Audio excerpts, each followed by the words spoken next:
Kung naamay nalipay sa imong naabot karon usa ko. Yes. Dili lang tungod kay usa ko sa section youth director dali sa tuwa. Pero ang tinuod di ay once you pray, God can hear. Yes. And I am one of those who pray.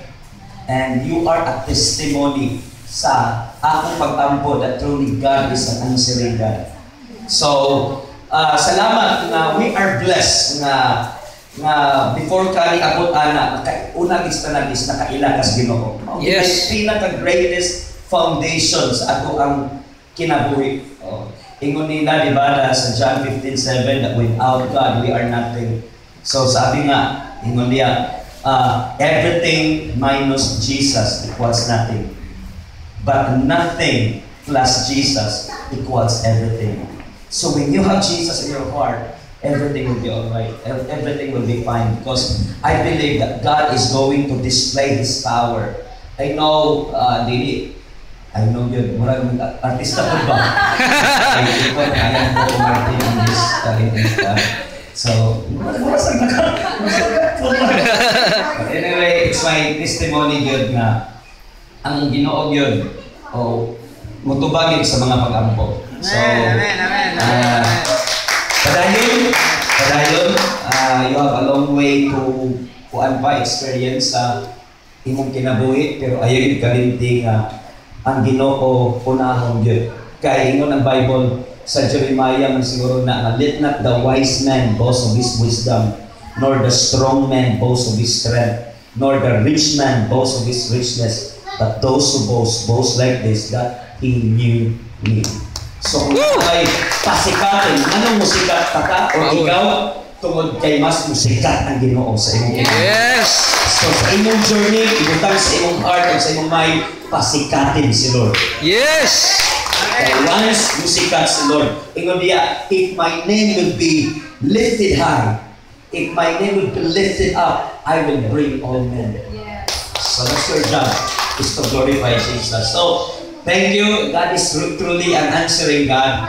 And right, pagkadaog yun mo, ingmon ko, Lord, kaya since sa start nimo, hantod sa paghuman, first lang impression, daogin ka, maugin ang butuan. So nidaogin ka.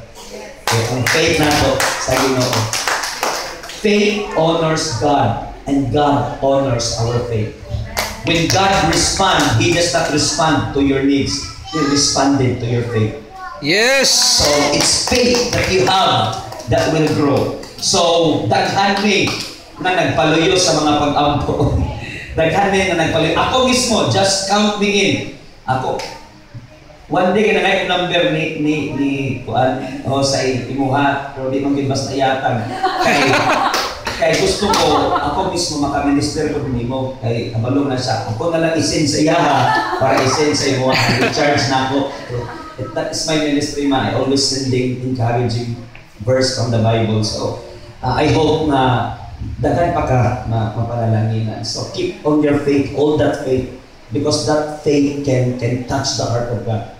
So, once you have that faith, parang cobra, wala kang talo.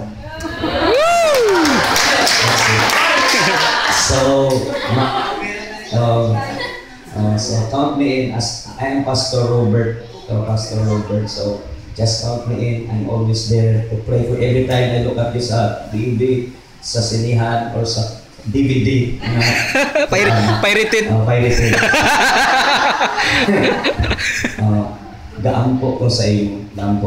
So my commitment is to pray for you always. And every time, I have always mas hindi ta nag-ila, di pa hinapog na ako kaya tatagan akong mga speaking engagement, magwali-wali sa magwali sa lang nagagay. At kung sipo, tiyaw-tiyaw, wali. Di-apil tagid ka. Yeah. Ano kung ang mura, nag-amigo na ka. Pero, kaya kung sa ka, masuya man din sila. Nakoy, magkaila rin ka. So, inana ko ka-motivation of person, pero siguro wala pa kailan ako kailan, hindi mo, pero as children of the Lord, dali ka kayo na masanana ka anak sa Ginoo. So, thank you. Paliyuhan na to or sa dugo ko. Anyway, padayon, daghang challenges, daghang temptation, daghang kapingon ang Bible that His grace will be displayed, His power will be displayed in your weaknesses. so that the moment you are weak,